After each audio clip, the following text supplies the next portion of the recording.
Minasan, konnichiwa, aqui quem fala é Guilherme Garou, sejam bem-vindos ao Otaku de Negócios. Hoje nós vamos falar sobre um assunto que vem ganhando cada vez mais espaço nas conversas sobre tecnologia, o fim do metaverso, isso mesmo. Mas antes de começarmos, quero pedir para vocês deixarem o seu like, compartilhar com seus amigos que gostam sobre assuntos de tecnologia e ajudar o canal Otaku de Negócios a crescer cada vez mais. Conto com a sua participação, beleza?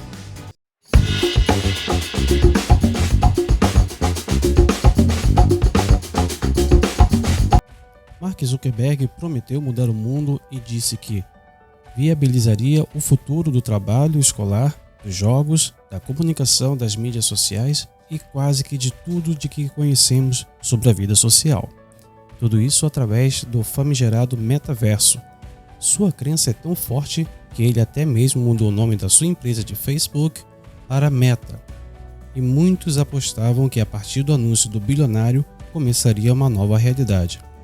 Porém, após o anúncio há pouco mais de um ano, a expectativa é bem diferente.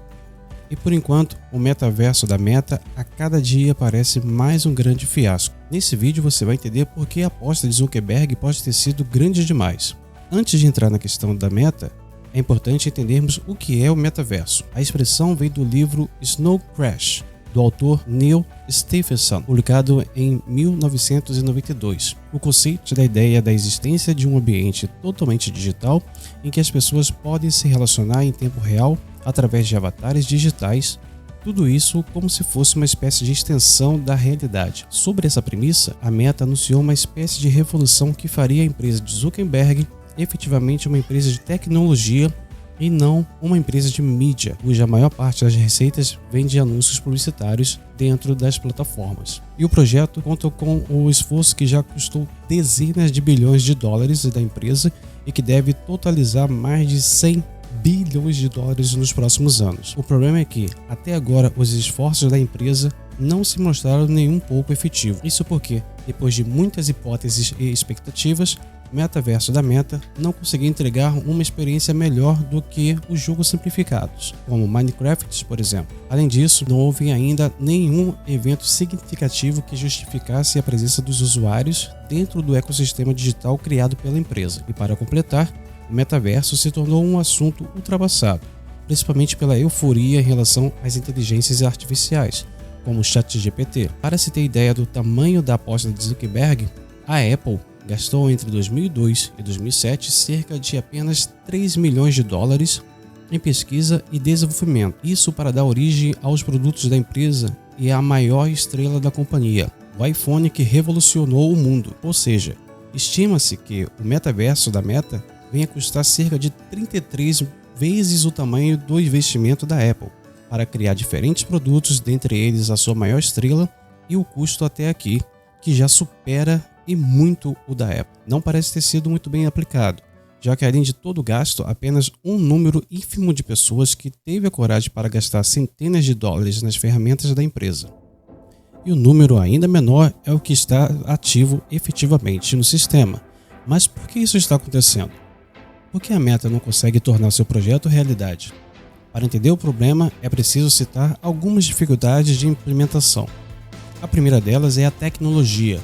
Para criar o metaverso, é necessário investir em tecnologias de ponta, como realidade virtual, realidade aumentada, inteligência artificial e muitas outras. Isso pode ser muito caro, especialmente para desenvolver tecnologias personalizadas e exclusivas, principalmente para dar ao usuário a impressão de que está em outra realidade. Por causa disso, mesmo com os esforços intensos da equipe de Zuckerberg, o resultado gráfico da Meta ainda tem sido muito aquém do desejado. E parece que, apesar de ser uma ideia promissora, a tecnologia do presente pode estar muito longe dos planos da empresa. E pode ser que Zuckerberg tenha sido otimista demais com relação ao que a tecnologia atual pode oferecer. Para que o metaverso funcione adequadamente, é preciso ter uma infraestrutura robusta e confiável. Isso inclui servidores poderosos, redes de alta velocidade, sistema de segurança e muito mais. Tudo isso é extremamente caro para construir e manter, o que justifica os altos investimentos até aqui. Metaverso não é nada sem conteúdo. Isso significa que é preciso investir em desenvolvimento de jogos, aplicativos, experiências e muito mais. Isso pode ser muito caro, especialmente se o objetivo é criar um ecossistema como uma ampla gama de experiências para os usuários. E o problema é que até agora as empresas do ramo não conseguiram convencer os usuários de que no novo ambiente digital há alguma história a se contar ou alguma atividade a se fazer.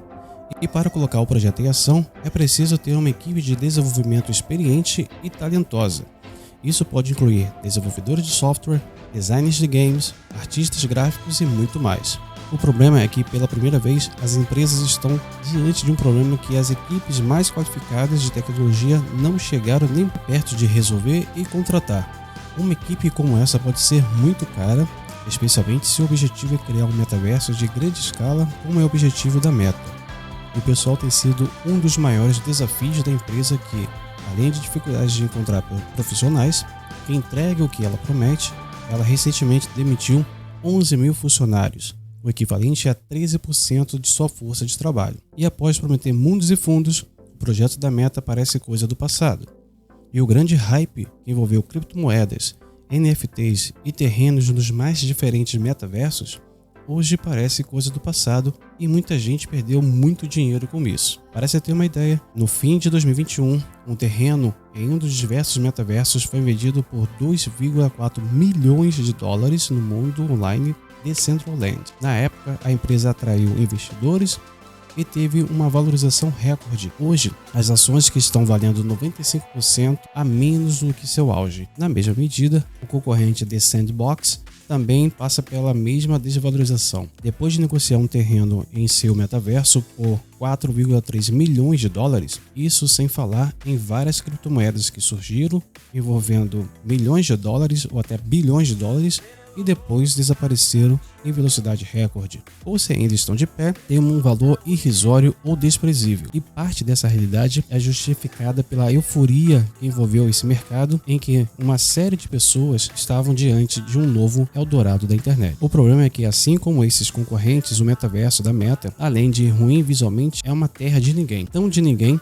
que não tem nada para o usuário fazer, e nem de longe é um escape do mundo real. Como a empresa havia anunciado que não são apenas os concorrentes que estão sofrendo, nos 3 primeiros trimestres de 2022, a Meta teve prejuízo de 4,4 bilhões de dólares com seu departamento de tecnologia chamado Reality Labs, valor que representa 1/3 do lucro de suas redes sociais. Além disso, as ações da empresa derreteram mais de 60% nos últimos meses. Para completar, o investidor Brad Gassner, do fundo Ultimate Capital, um dos maiores acionistas da empresa, disse que a Meta se tornou uma terra de excessos que gasta dinheiro de forma exagerada sem um retorno compatível. Contudo, enquanto o mundo esnoba o metaverso, Mark Zuckerberg está literalmente dobrando sua aposta. E agora a Meta vai investir de 20% de seu orçamento e recursos para consolidar a tecnologia. Mas, apesar dos esforços, pode ser que o metaverso da Meta seja a ideia certa muito antes da hora, ou simplesmente ser algo que ninguém realmente deseja. E aí fica a pergunta: será que tudo isso não passou de uma ilusão? E para você, metaverso ainda pode dar certo? Compartilhe com a gente a sua opinião, se inscreva no canal, ative o sininho de notificações e vejo você no próximo vídeo aqui no Otaku de Negócios. Já mata né?